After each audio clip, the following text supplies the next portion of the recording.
நாளின் காலை வேளையிலே ஆண்டவர் நமக்கு தருகிற வார்த்தை உபாகமம் 27வது அதிகாரம் 10வது வசனம். நீ உன் தேவனாகிய கர்த்தருடைய சத்தத்துக்கு கீழ்ப்படிந்து இன்று நான் உனக்கு விதிக்கிற அவருடைய கற்பனைகளின் படியும் அவருடைய கட்டளைகளின் படியும் செய்வாயாக. அன்பான தெய்வ பிள்ளைகளே, இந்த நாளிலே ஆண்டவர் நமக்கு தருகிற வார்த்தை இதுதான். ஆண்டவருடைய சத்தத்துக்கு கீழ்ப்படிந்து அவர் விதிக்கிற அவருடைய கற்பனைகளின்படியும் அவருடைய கட்டளைகளின்படியும் நாம் செய்ய வேண்டும். அதுதான் ஆண்டவர் இந்த நாளின் காலை வேளையிலே நம்ம எல்லாருக்கும் தருகிற வார்த்தை. அன்பான தெய்வ பிள்ளைகளே, நாம் ஆசீர்வாதமான வார்த்தைகளை சொல்லிக் கொண்டு போகலாம். ஆனால் வேதத்திலே ஆண்டவர் அநேக கட்டளைகளை கற்பனைகளை நமக்கு கொடுத்திருக்கிறார். அந்த கட்டளைகளையும் கற்பனைகளையும் கை கொள்ளுகிறது நம்முடைய ஆவிக்குரிய வாழ்வுக்கு அது மிகவும் பிரயோஜனம் உள்ளதா இருக்கும் பிரியமானவர்களே. ஆகவே அவருடைய வார்த்தை, அந்த வார்த்தை நம்முடைய வாழ்விலே அதிகமாய் கிரியை செய்யும். அவருடைய கட்டளைகள், அன்பான தெய்வ பிள்ளைகளே, நம்முடைய வாழ்விலே தடைகள், போராட்டங்கள், பிரச்சனைகள் இருக்கும்போது இந்த வசனங்கள் நம்முடைய வாழ்விலே நாம் அறிக்கை செய்ய அந்த வார்த்தையின் மூலமாய் ஆண்டவர் நமக்கு ஜெயம் தருகிறவர். ஏன்னா அவருடைய வார்த்தைக்கு வல்லமை உண்டு. அந்த வார்த்தை மிகவும் நம்முடைய ஆவிக்குரிய வாழ்விலே கட்டி எழுப்புகிறதா இருக்கிறது. ஆகவே அந்த வார்த்தைக்கு நாம் முக்கியத்துவம் கொடுக்கிறவர்களா இருக்கணும். அவருடைய சத்தத்துக்கு கீழ்ப்படுகிறவர்களா இருக்கணும். அவர் விதிக்கிற அவருடைய கற்பனைகளின்படியும் அவருடைய கட்டளைகளின்படியும் செய்ய மிகவும் கவனம் உள்ளவர்களா இந்த காலை வேளையில இருக்க வேண்டும் என்று சொல்லி ஆண்டவர் விரும்புகிறார். அவ்வாறு நாம் இதை பார்க்கும்போது யோவான் புஸ்தகம் 14வது அதிகாரம் 15வது வசனத்திலே வார்த்தை சொல்கிறது, நீங்கள் என்னிடத்துல அன்பா இருந்தால் என் கற்பனைகளை கை கொள்ளுவீர்கள். நான் ஆண்டவரை நேசிக்கிறேன் அப்படின்னு சொல்லி நாம சொல்லுகிறோம்னா, அவருடைய கற்பனைகளை கை கொள்ளுகிறவங்க தான் அவரை நேசிக்கிறவங்களா, அவர்ல அன்பா இருக்கிறவங்களா. ஆகவே இந்த காலை வேளையிலே அவரிலே அன்பா இருக்கிறேன் என்று நாம் சொல்லுகிறோமே, ஆனால் அவருடைய கற்பனைகளிலே கீழ்ப்படிந்து அதை கடைபிடித்து நடக்கிறவர்களாய் நாம் காணப்பட வேண்டும்.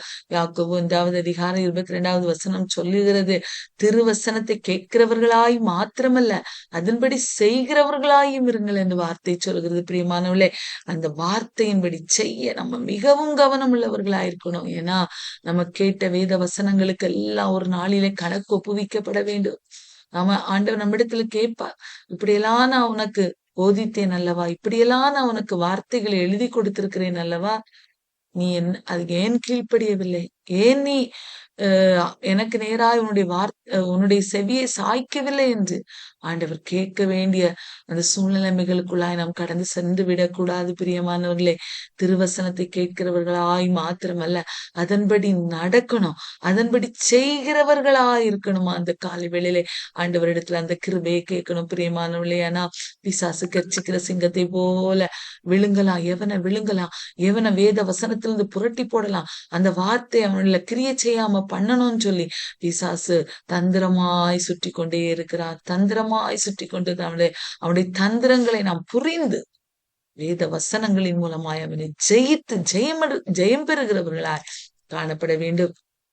பாருங்க, எபிரேயர் 3வது அதிகாரம் 15வது வசனத்திலே, இந்த அவருடைய சத்தத்தை கேட்பீர்களாயில் வனாந்தரத்துல கோபம் ஊட்டுதலில் நடந்தது போல உங்கள் இருதயங்களை கடினப்படுத்தாதீங்கள் என்று சொல்லி இருக்கிறதே. சங்கீதத்திலே சொல்லப்பட்ட அந்த வார்த்தையை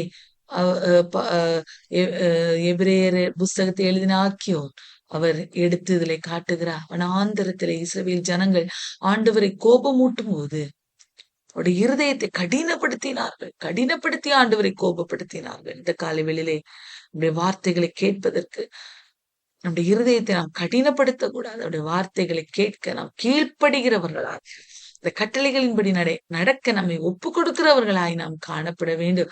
வேதம் சொல்லுகிறது, யோவான் 10:27, என் ஆடுகள் என் சத்தத்துக்கு செவி கொடுக்கிறது. யாரெல்லாம் என் ஆண்டவரை நல்ல மெய்ப்பன் என்று சொல்லி ஏற்றுக்கொள்கிறீர்களோ, நாம் எல்லாரும் ஆடுகளாய் காணப்படுகிற அந்த மெய்ப்பனுக்கு அந்த ஆடுகள் அந்த மெய்ப்பனுடைய சத்தத்தை கேட்கிறதா இருக்கிறது.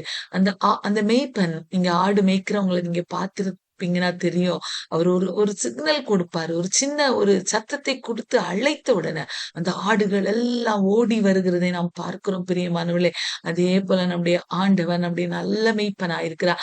அந்த மெய்ப்பர் நம்மை நோக்கி நம்மளை அந்த மெய்ப்பருடைய சத்தத்துக்கு நாம கேட்டு அவருக்கு பின்னால ஓடும்போது நம்ம நிச்சயமாய் பாதுகாக்கப்படுவோம். நாம் நிச்சயமாய் ஆசீர்வாதத்தை பெற்றுக்கொள்வோம். இந்த காலை வேளையிலே ஆண்டவர் அதைதான் நம்மிடத்துல எதிர்பார்க்க, அவருடைய சத்தத்துக்கு கீழ்ப்படிந்து அவருடைய கட்டளைகளுக்கு செவி கொடுக்க நம்மை நாமே ஒப்பு கொடுப்போம். ஆண்டவர் பெரிய காரியங்களை நம்முடைய வாழ்விலே செய்வார்.